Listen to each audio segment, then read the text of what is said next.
कान्हूर खोली सांघातिक सत जेदिने बाली लुट संपर्क में बालेश्वर एसपी को करुला अभियोग से आज खोद साजिछि माटी चोर।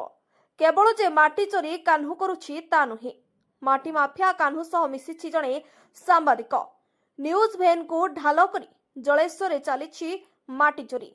सांबादिक जनक जलेश्वर तहसिलदार को कुआडे मांस लोभ देखाई लुटी चली रायबणिया अंचल नाली माटी।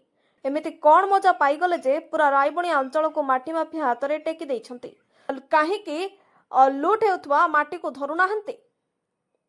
लागुछि जेमिति रायबणिया अंचल जलेश्वर तहसिलदार को दायित्व नुहे। न्यूज भैन रो सांबादिक कुआडे दिन में बैग धरी जेमिति कि एक्टिव नुहंती, राति हेले माटी बोझे हाइबा को पार करिबा पई पूरा फिट।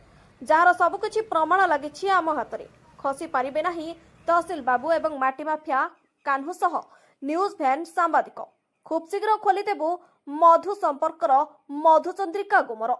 ब्यूरो रिपोर्ट, खबर टुडे ओडिशा।